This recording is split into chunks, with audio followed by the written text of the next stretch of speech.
Hey, Legal Rebels, this is Tom Martin. I'm the founder of LawDroid, and this is my podcast, LawDroid Manifesto, where I interview legal innovators about how they do what they do. In this episode, I interview Philip Fairley, the president of Rainmaker Institute, a legal marketing firm that uses data to improve lawyers' bottom lines and quality of life.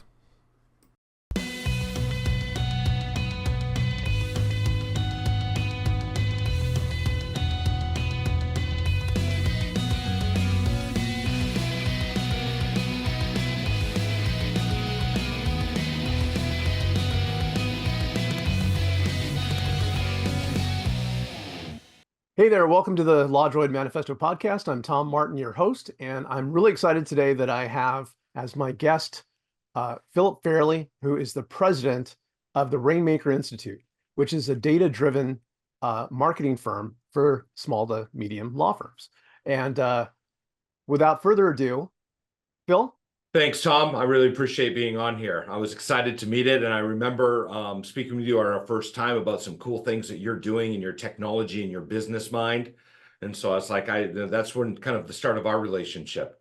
But here at Rainmaker, Tom's right, we're very data-driven. We help law firms grow. And the only way you can do that predictably or to kind of future-proof your investments or whatever your marketing or nurturing or activities are is to use data. The difference between the big law firms and the ones that are smaller, the ones that are the owners are working a lot of hours and making a lot of gut decisions, is the difference because one of them is looking at data to make those decisions to be more efficient. And then the other one is just kind of approaching it like an attorney instead of how you would like a business owner. One of the reasons why I've been so excited to talk with you today and have everyone learn from you is that you're such an expert when it comes to law and marketing, putting the two things together and then using that data-driven approach to make it not only something that we feel is the right thing to do, but that we know from actually looking at data that we're on the right track. And I think, as a lawyer myself who's done marketing for my own firm, I know that many times we could feel kind of adrift, that we don't really know if the marketing that we're doing has any effect or if we're just throwing money down a hole. So yeah, and too often for these small firms, when I say small firms, usually under 5 million in revenue, too often you'll have a really good lead source that's covering up bad lead sources that you're paying a lot of money for, right? Where that money could be used for another intake or another paralegal or another associate. So ultimately, the whole idea with putting data behind as much as we can, it's practical data, not, if you ever logged into Google Analytics, there's 500 dashboards and 10,000 numbers. You're like, I don't know how to read that story. But when you look at a couple of different pieces of data in a practical manner, and you look at them on a consistent basis, month over month over month, year over year, trends, and then you break it down by a couple different areas like practice areas, things like that. When you look at a couple of these data points, it really takes all the guesswork out because there's so much things that are changing in marketing. Like that's on the forefront where AI is radically changing the access, the content, the methods, the platforms, the creation of the content. And I'm not sure what's going to be working, in June of 2025 next summer or the year beyond that.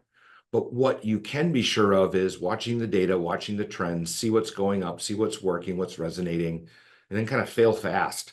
So this whole level of expertise, I appreciate you saying that, but I think I was really lost with some of these ideas about what's the best way to generate revenue or turn a lead into a client.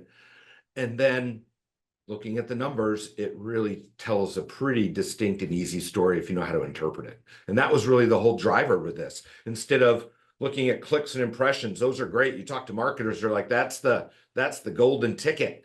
You talk to a business owner, and they're like, how many qualified leads show up to my consultation? That's a number I need to know, not impressions. And so tagging and looking at some of these numbers that are pretty practical, and the ones that we look at, really, you just look at the stages of your sales funnel. Now, some of you may say, we don't have a sales funnel, right? Tom, in your firm, you're like, I don't have a sales funnel. Well, everyone has it. Everybody has a customer journey. It's from when a lead contacts your firm or starting to look for a need that they have in the legal space and how they turn into a client. That's your sales funnel. Whether you define it or not, some are like spaghetti, some are, I don't know, whatever it takes. But when you define those stages, then you put numbers behind them. So the stage is real basic, and you can get more sophisticated, but you start out with lead. Okay, I can track every lead that comes in, but it better be good, bad, and ugly leads, not just the good leads. Then you track how qualified leads. Then how many of those set an appointment of your qualified leads? How many of those showed up for an appointment? That's your fifth number to track, or fourth number to track. Your fifth number, how many turned into a client?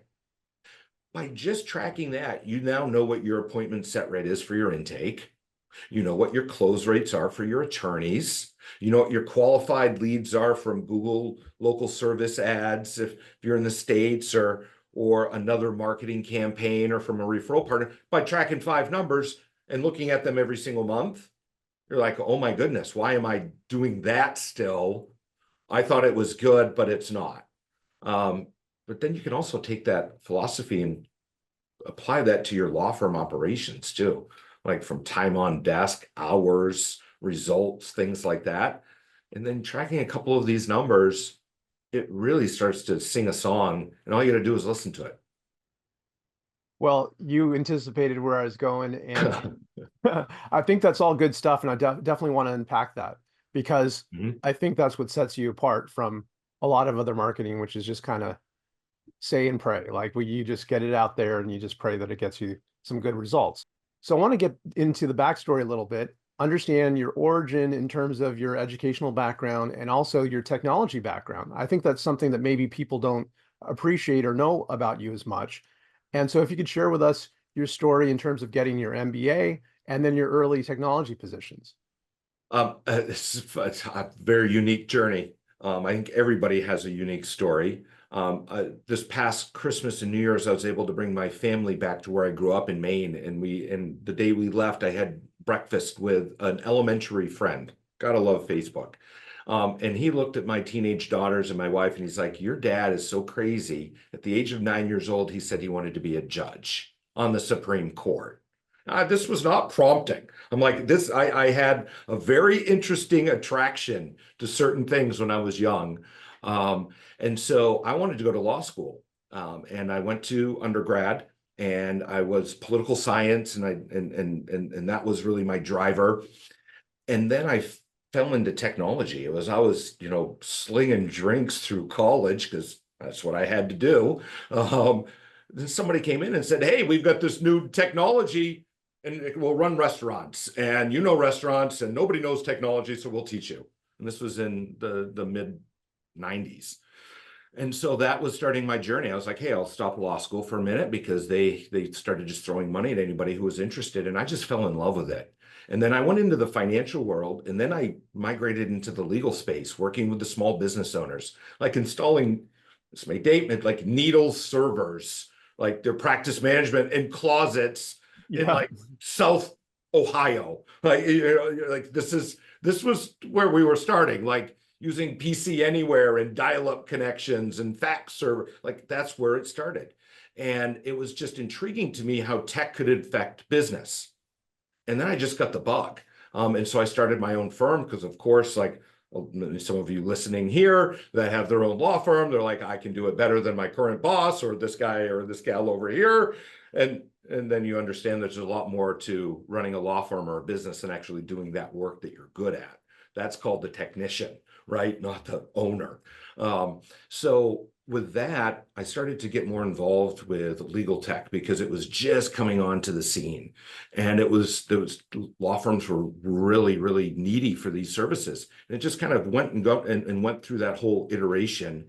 And that's how I ended up not going to law school, but working with attorneys, because technology and attorneys, it's always been one of the last adopters, right? Last to the cloud. We can't put anything, yet your bank and online trading and FINRA and all these, right? But HIPAA compliance, medical, but not our, right? Because their license is pretty important to them with their bar associations or their governing authority, right? And so they've been kind of last to adopt.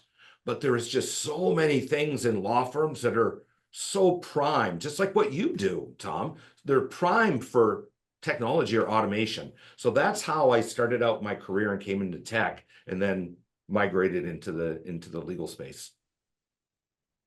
That's so interesting. And you're completely on point, of course, about lawyers and technology. It seems to me sometimes we're almost like opposite charged magnets where you like try to push them together and they just won't.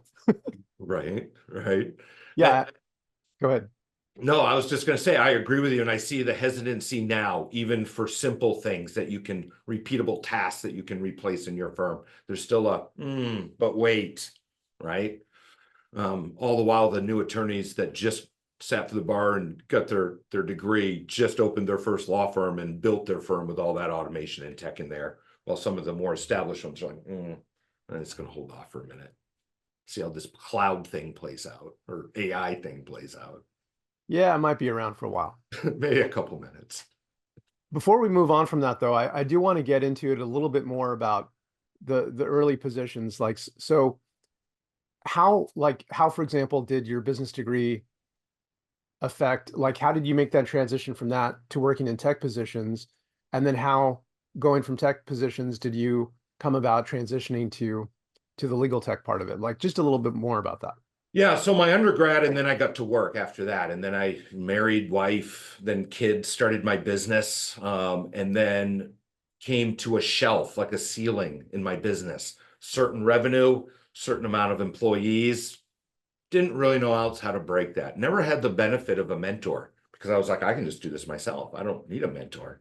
I honestly should have been an attorney, because a lot of them take that approach, and rightly so, but there's always the need for that coaching or mentoring. So then I was like, I need more education. I need to go get a business education.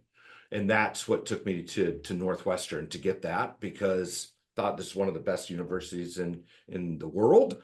And they're going to teach me really the best approach to growing business. Now, there was 2 tracks at that time. They just started entrepreneurial tracks, because before then it was a lot of corporate type of business, and that didn't apply, because at that time I had a handful of employees, and I was working with dozens of small businesses, and 50 to 100 of them at the time, but it was capped. And so that really helped me understand, you know what, my job is not being the best technician or the one that can sketch out a multi-law firm location with antiquated 90s Windows 95 technology and have them all communicate well together in a secure environment. That's not the best use of my time. The best use of my time is building services that are repeatable, hiring a management and a leadership team, and then running the business. And that was just like a light bulb. And then the combination of working with so many businesses, hundreds personally at that time, seeing their business struggles and their technical struggles and their legal struggles running their firm, I got a real hands-on exposure to ones that were good, ones that were not so good, ones that you would be surprised that that's how they operated their business. So it really gave me a lot of different flavor and approaches to business, that on top of a really top-notch education. But by the way, I wouldn't recommend doing it when you have 2 kids in diapers. That's not always the most efficient use of your time. But, you do what you have to do when you're a business owner, right? But that really affected my outlook in saying, it's not the services and the value, that's important, but it's really, I've got to run this like a business, or I'm just a fancy consultant with a couple assistants. And so that really turned the page for me, 100%. And from there, the jumping off point that was to the Rainmaker Institute. So you founded that, and you shared this with me earlier, because I hung out my own shingle in 2006 and I knew about you, but you actually established Rainmaker Institute 25 years ago. Well, Tom, at that time, it was my brother and myself being very big entrepreneurs growing up on a dirt road. And let me tell you, we both moved away because dirt road's not a good place for commerce. So we knew that there's something better. But we were both very driven in a family that had never gone to school, or education wasn't a purpose or a goal in their life. So while I was growing and building my technology firms that then leaned heavily into the legal space and the financial, my brother is actually the one that started Rainmaker Institute. And he was an executive coach. And then he started teaching people how to run businesses. And then the Wisconsin Bar Association heard of him because at the time we were living in Chicago. And he had his family and I had mine, and we both kind of were best friends. So we were really close and moved multiple cities. So while he was building that, I was building my firm. And then, unfortunately, back in 2016, I still get a lot of chills because we got a phone call, one of those dreaded phone calls. I bet a lot of you here have had those phone calls, maybe from a spouse. Those are hard. From a partner, those can be very difficult. This one was from my brother. And it was the real bad kind of phone call where he let us know that he was diagnosed with pretty aggressive cancer. Oh, So being best friends in each other's wedding, godchildren of my kids, living together in Maine, New Hampshire, Virginia, Chicago, then Phoenix, all living within 15, 20 miles of each other in those cities, just being so close together, it was really devastating. So I'm a man of faith. So got on my knees with my family and my sister and my mom and my wife and needed some direction. And at that time, what I thought was best for our family, we just made a decision and then we executed it. So within 10 weeks of that phone call, I had sold my house, 2 businesses. One was a voice over IP phone company, and the other was an IT, like a managed services for law firms. And sold my house, sold both of my businesses, one of them to my partner, one of them it took a little bit longer to sell. And packed up everything and moved down here to Phoenix, not knowing what we would do, but knowing I need to be by my brother and take care of him. My idea was to kind of start something in a little bit different vein. And then obviously when we found out that it was a very significant diagnosis, and we're like, hey, we need a legacy. We need a plan B, because a lot of other people that don't have their estate planned well or continuity plan for their business, we did not.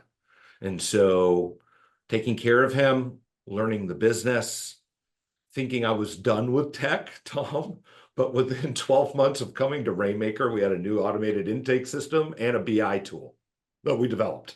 So bring back tech again, but then just evolved it. And then unfortunately, it's been almost 4 years since he's passed. He fought really hard for 3 years.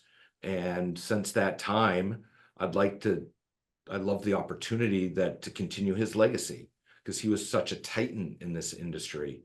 He really was the first person in the legal space to get out there and teach law firm owners how to run it like a business, to understand that intake is sales, to understand that processes are repeatable and scalable, right? Running your business with numbers. He took those ideas, and what I've been able to do is really evolve them to meet the current landscape and the needs. Similar type of recipe, vastly different ingredients. And so it's been really, it's been very therapeutic when I talk to people that have worked with my brother, Rainmaker at the time, but it's been really a blessing to me and my family to be able to continue this. I do get mistaken a lot for his son, which at the time when he was alive, that still happened. And we would always chuckle. He would not, I would. But that was kind of the transition into Rainmaker, and then seeing the opportunity for helping law firms grow on marketing and intake and process and automation. I was like, okay, there's a lot of fruit to be picked. And so that's really what we've been busy doing ever since. And that's kind of the interesting transition to Rainmaker. well, I'm sorry to hear about your brother, but at the same time, it's a beautiful story of you being there for him and then making that transition into something that you were able to bring your own meaning to and take on and carry forward his legacy. I'm a big proponent of understanding the why of people. And this has just given it a whole nother layer for me personally, right? I've always been passionate about business owners. Everything I've done in my life is to support, help grow business. And because I think I'm passionate about them, because I know what it's like to sign the front of a check. And I know what it's like to sign in front of a check when you can't sign one for you, right? When there's not enough money for payroll, but you have to pay your staff or your bills or whatever it may be. That's why I have the haircut. I took a lot of haircuts, Tom. Right. But through all of those, I've just become even more passionate. And now just being so hyper focused just in the legal space, it's really opened up nuanced opportunities that a generalist could never uncover. So, and it's been a blessing to do it. I love it. So with that, I'd like to get my hands around what Rainmaker Institute does now, like the kinds of services that you offer. I understand it's data driven, but let's get into a little more specifics about the kind of services that you offer and how that's been working for lawyers. Yeah, great question. The first thing we do is we help generate leads, quality leads for clients, right? A lot of marketing companies out there, when we were doing it, we were the only one. Then came Scorpion, then Ava. There's a lot of competition now, and I get it, I understand. So we help generate leads for clients. 2 years ago, we did something in the history of Rainmaker, 25-year history, by the way, this year, which is amazing. I think, especially since we're in the legal space, I was mentioning before, that's dog years to me. So you just multiply that times 7. But we did something in the history of Rainmaker we never did. We purchased a company out of California, a video production company. And so not just we generate leads with Google, with pay-per-click, with websites, with traditional, with SEO, we do those really well. But one of the things that I saw a big need for about 3.5 years ago that I actually tried to build out, found out that I couldn't execute it, and then we found a company that we could, and then we purchased them, is creating continual video and just using it on every channel. Because attorneys are so adverse to video because it's complicated. They don't know how to shoot it. They don't know how to record it. They don't know how to put it out, right? So conquering all of those and offering up as a service, I have to tell you, that's been 60% of our new growth this year, Tom. Just Wow. this year. Yeah, 60% of our new growth. Last year, it was about 45% of our new growth. So on the marketing, it's way more than traditional. It's a lot of modern omni-channel marketing, taking one video and creating blog, newsletter, shorts, reels, website, nurturing emails to turn leads into clients, just repurposing it everywhere. And it's been a really high return on investment for our clients because we know we all watch more video. The other thing that Rainmaker's always been really known for is our intake.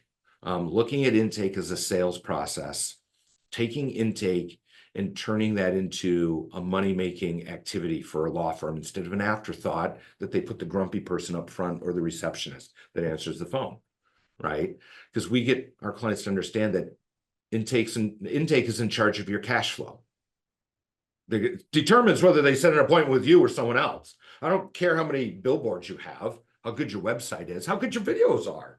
If your intake is subpar, that's going to affect your cash flow.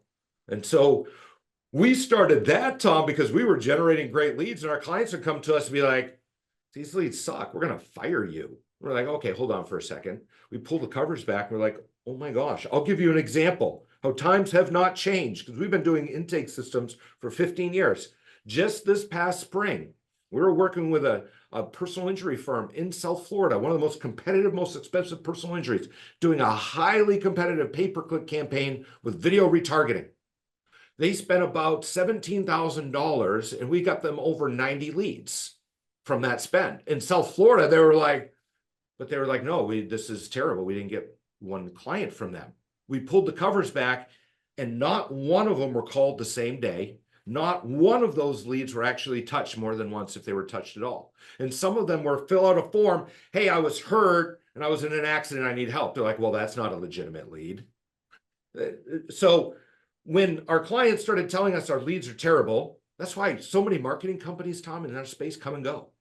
The people you see all over your Facebook feed now, 2 years from now, they will not be here. I guarantee I've seen it all. Why? Because they're like, we're just going to feed you more leads. We're going to give you more leads. Some of them get even trickier. I sell you clients. I'm like, yeah, okay.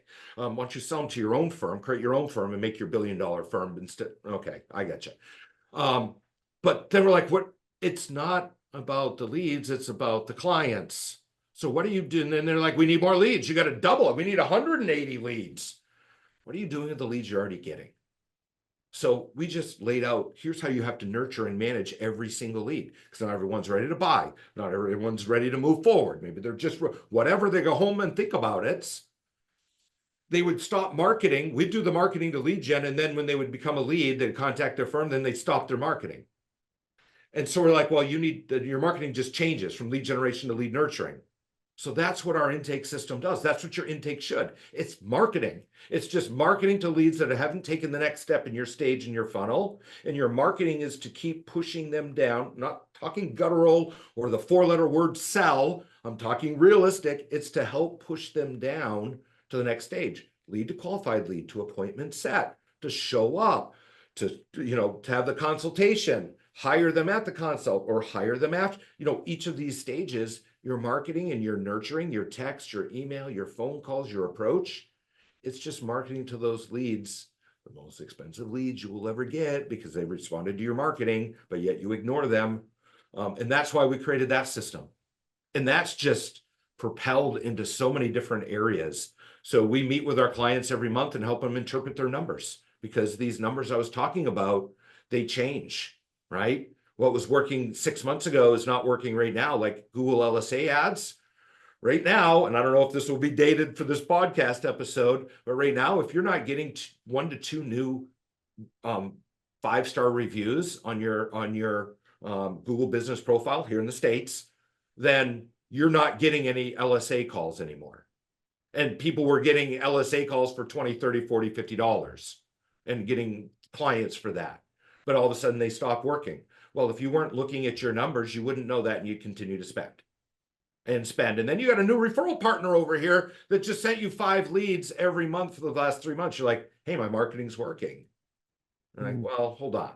So that's why we created the lead generation and lead nurturing system. And it means so much else, because when we consult with our clients, we're really forcing them to run their business with numbers.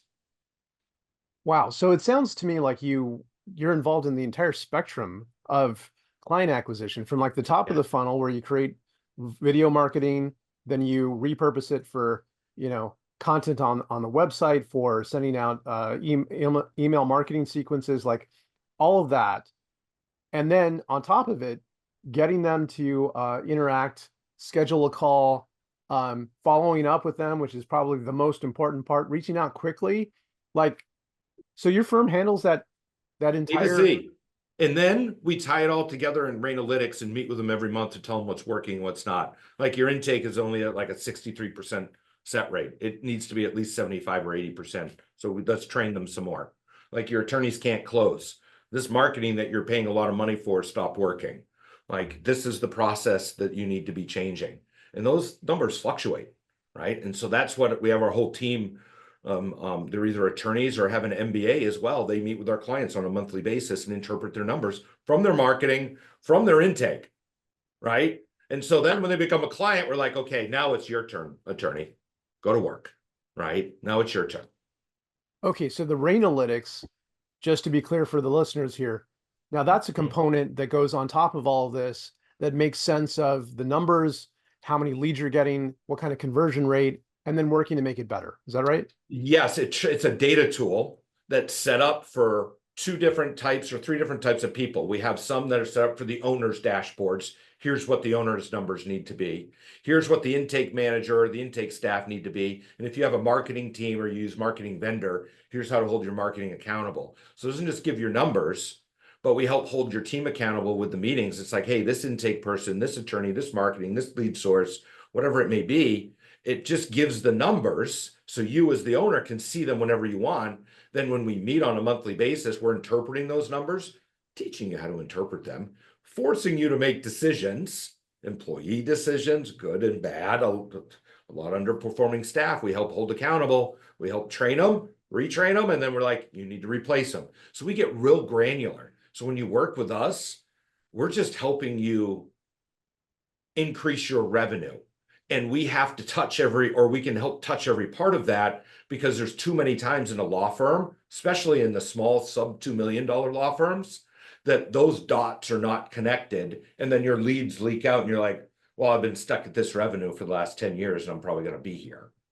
Yeah. We only can do so much work, right? So automate some of it, follow up with these. Make sure everybody's nurtured. So you're right, the total client acquisition.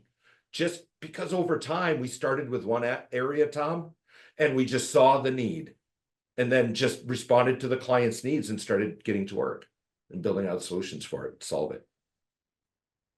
So one more element to that I want to learn more about is automation. So is there a part to be played for taking some of those touch points or maybe some of the follow-up and being able to automate that versus having a human staffer do that work? Yeah.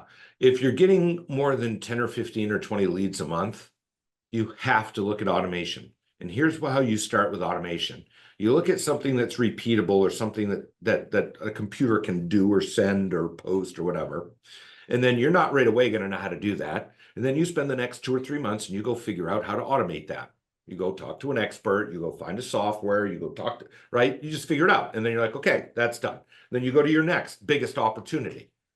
What's the biggest opportunity to nurture? Now, if you're getting 100 leads a month, 500, 800, 1,500, 40 leads, new leads a month, you absolutely need to automate this. So that for the few dollars that it will cost you in the month or two that it takes to design and lay out and set it up, then what you can understand is you get to rest easy at night because all of your leads are nurtured every single time.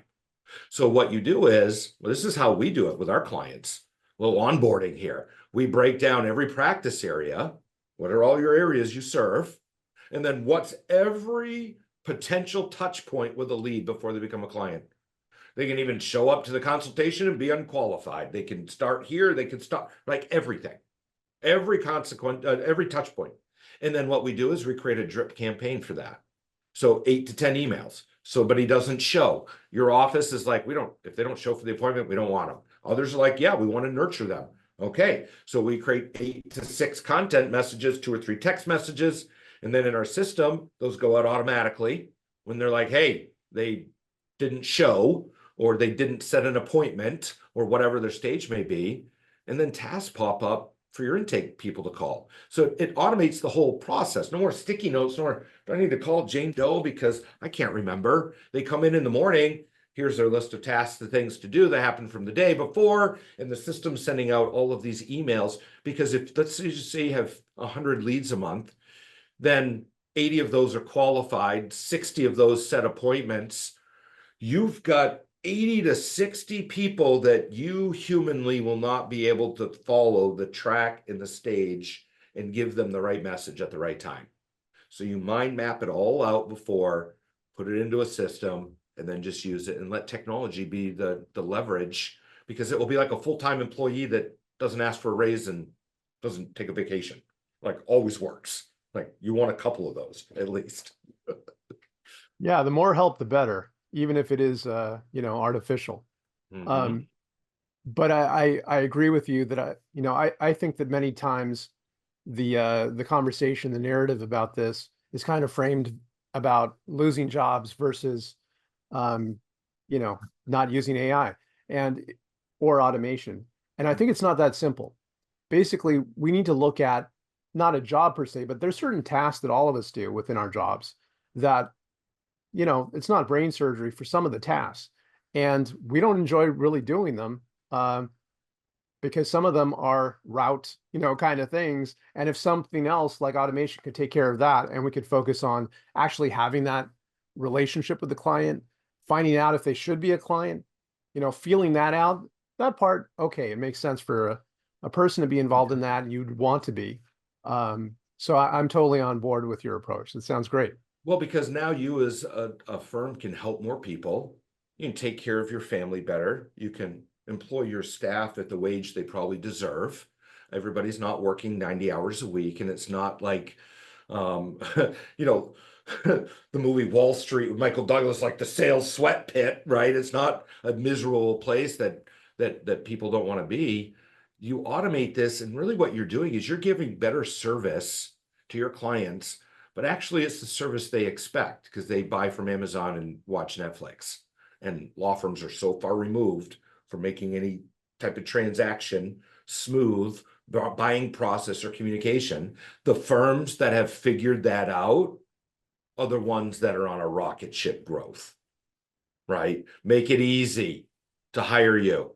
Make it easy to stay up to date with what's going on with my case, right? I'm not asking for a Supreme Court brief once a week, but these are the things that I need. And those type of things, like your practice management software, should be automating those updates to your current clients, right? You've got some really interesting tools, Tom, that you've developed and use in your own firm that leverage automation and AI that perform duties that maybe all the law firms can't afford, don't need, or are not ready for, right? So why wouldn't you leverage new tools just because it's not a medical vaccine, this new technology or new invention? It's AI and automation, and those are not the same.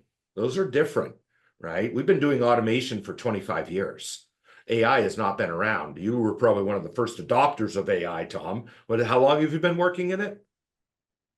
Well, it's been over 10 years, but 10 years? LawDroid's been around for 8, yeah. 8, right? But just because it's not the latest vaccine or the latest whatever it may be, doesn't mean that this innovation is not for attorneys or, gonna take jobs or, I always say that law firms are not going to be replaced. Like your job is not going to be replaced by AI, but you will lose that client to a firm that leverages AI.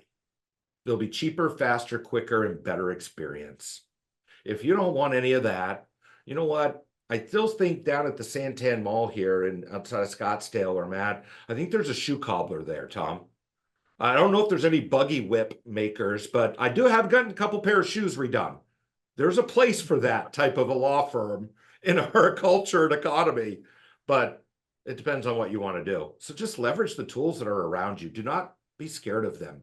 Embrace them, but work with somebody that's doing this in a law firm, done it for themselves, or knows what they're doing, because you don't want to take a leap of faith.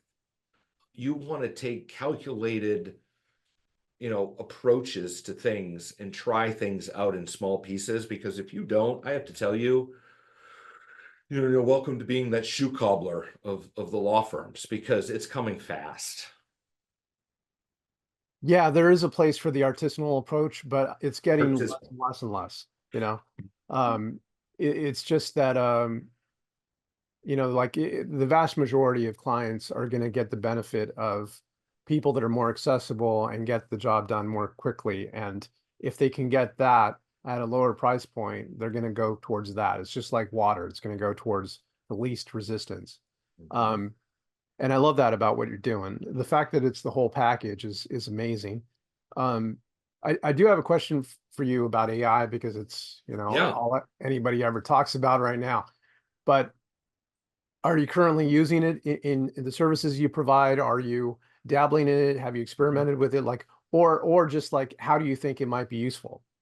I just used it this morning myself because I teach a lot of CLE classes, and this is for I believe the combination of Toledo and Ohio State Bar, and they wanted me to give an outline for the CLE application.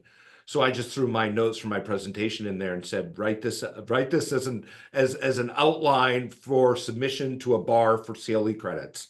It was perfect. So you should be using it and leveraging it for that. But what I'm talking about, what you're asking is absolutely, here's some practical ways that we're leveraging it right now. We're seeing clients do it on reviews. Reviews are huge assets for your law firm. If you're not review focused, you're going to be left behind, because that's a big commodity in any type of marketing.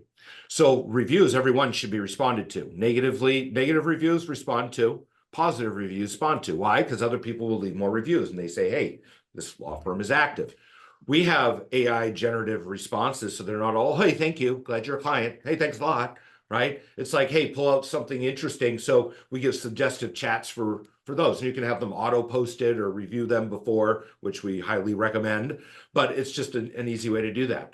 The other thing is with our nurturing system, our intake system, we started this about 3 or 4 months ago, but we have pre-written messages, right? But once in a while, there's something that you want to insert, or some nugget with this potential client that may be really specific to their case or their determination whether they're going to hire you or not.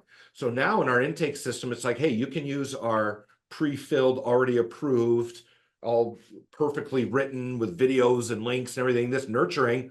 Or if this is someone that you had a little bit longer conversation, something specific, why don't you use over here in AI and insert a couple of emails in place of the ones that are already pre-canned, right? You know what we're going to do next is we're going to try to grab the information from their note field and then turn that into the automated drip series.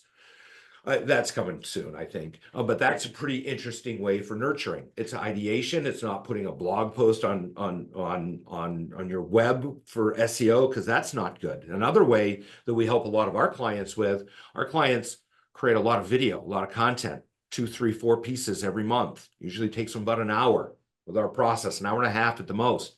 But one of the things they get stuck on is running out of things to say, because you only can say, I can save you from a DUI or divorce only so many times. So what a lot of our clients are doing, we're putting in there and helping get ideas from it.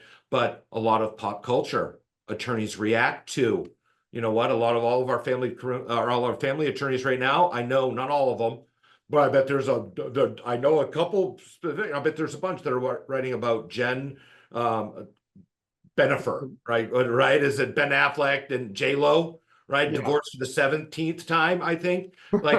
Like Harry and Meghan, they're going to get divorced, right? And what does that do with if you live in California? So with criminal defense attorneys that are breaking down sports athletes that are getting arrested, there's enough content for there forever. But the great idea is taking your concept and say, hey, turn this into a short script for me with 3 points, an intro and outro, summarize it at the end, and here's the topic that I want. And when we do that, it's like, wow, I've got about 85% of the script written for me. So some of these things, that's what we're doing. Other times, we're taking some of their content and turning them into blog posts with these things. But the most practical usage of it right now in the area that I'm talking about is in the nurturing of the leads that are already in your funnel.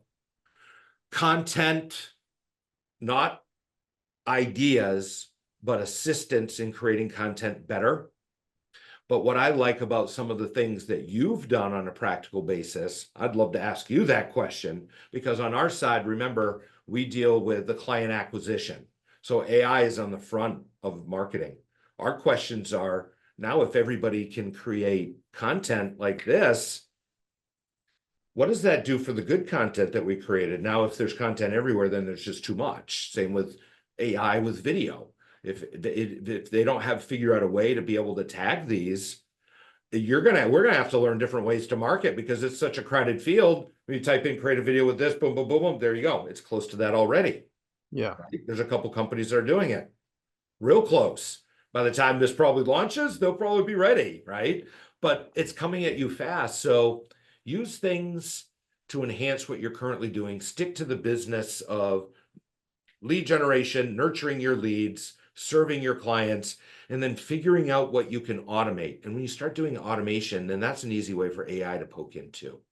Because I think a lot of AI is streaming right now into the corporate space, in the corporate law departments, which there's a lot of money there. I think a lot of companies are working on self-help AI for general consumers.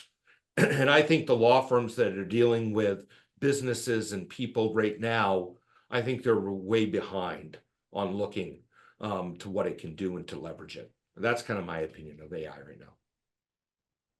Well, I think that's all good stuff, and those can definitely make a difference. I found personally that when I use AI, one of the things I use it for is just organization. So I'm not really looking at it for give me the answers or the secret to the universe. It's basically like, I know that my notes are disorganized. I know that, it could make more sense, and it helps me to do that. And so it's been a good partner that way. Mm-hmm.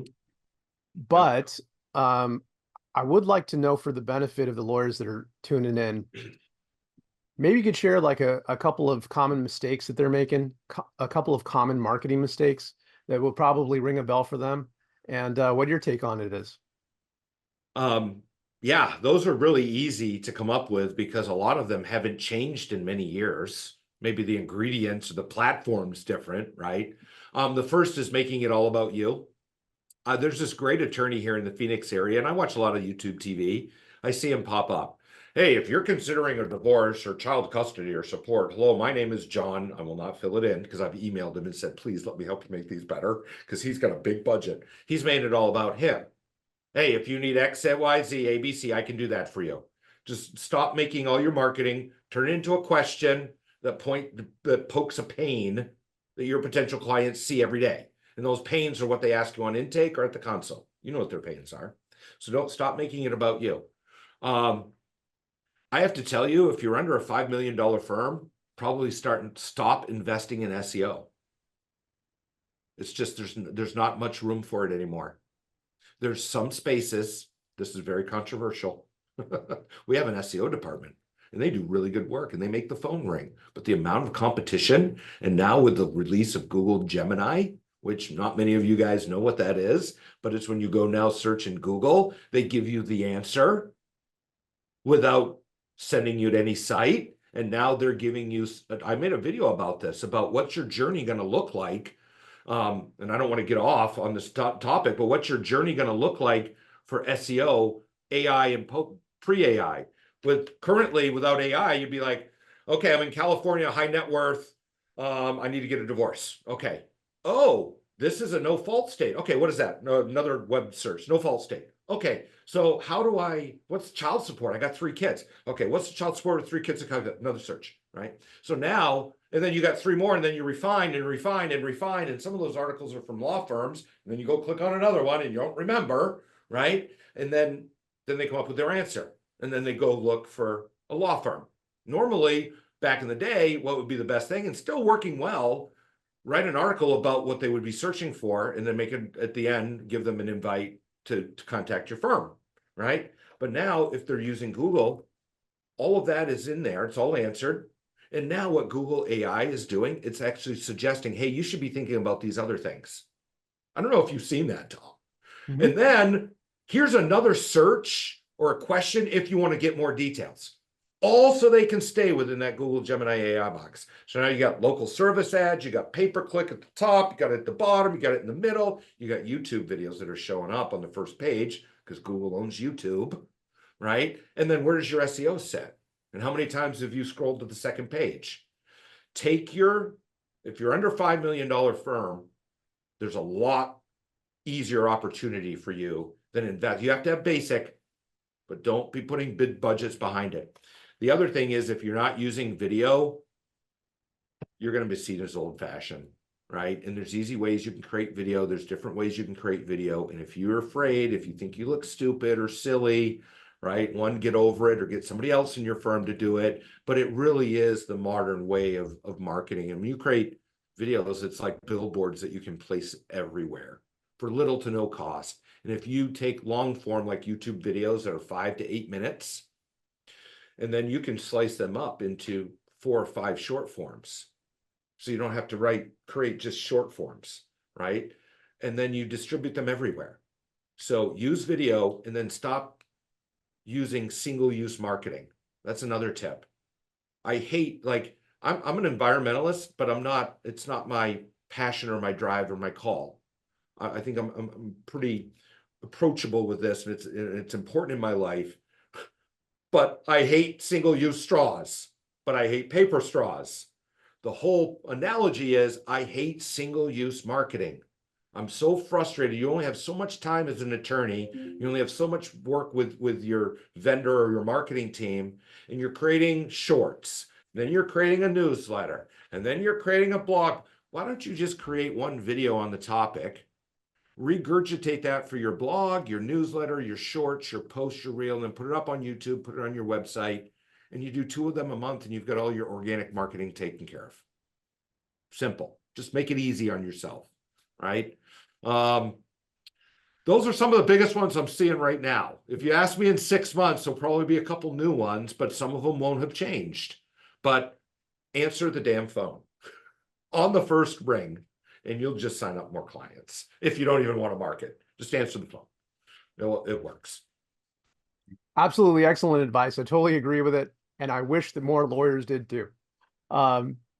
So for the lawyers listening, how could they keep in touch with you and learn more about what you do?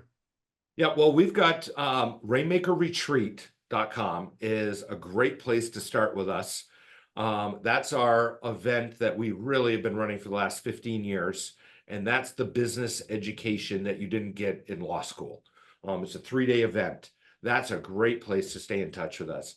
The other is our website is the rainmakerinstitute.com. But if you go there and you go to rainmakerinstitute.com/LawDroid, we're going to have a little bit more special information on some of these intake strategies and some of these automation things that I was talking about. So check us out at the Rainmaker Retreat. We have 1 to 2 of these a year. They're amazing. They transform you from an attorney into a CEO. And then if you want more information about our services, the rainmakerinstitute.com is a great place. Wow, LawDroid listeners and watchers, they have their own like little sub page to go to. We got you a landing page, so we'll give you some information on what we were talking about today, because I think that one, you need to know how to run your firm with numbers, right? You need to know what those numbers are, and you need to know how to run your intake. So we're going to put a couple little free gifts out for no obligation. You can't buy anything on that page. I'm not going to sell you anything. I just want to teach you. You know, Tom's become a good friend. He's got good information that he puts out. He's got good tools. I want to teach his community because I feel like it comes back around, that whole rising tide, raising ships thing. But yeah, go to /LawDroid. I'm sure we'll put the link in the podcast as well. Well, I totally appreciate that. And before we close, just one last question. And that is, for you, with all of this, what makes it worthwhile for you at the end of the day?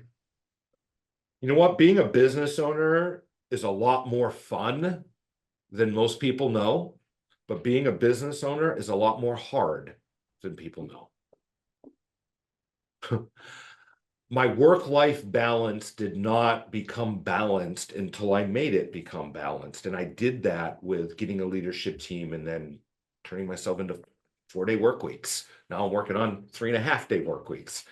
But the balance is so key because my family paid that price, right? And all too many people do that. When my kids get into high school, my life kind of freed up to allow me to enjoy some of these things.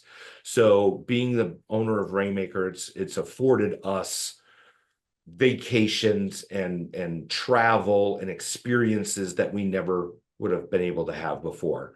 But ultimately, I go back to what I did when I was in the trenches. My first office was in the basement of a company that sold copiers and printers. And I was in their basement. That was my first office.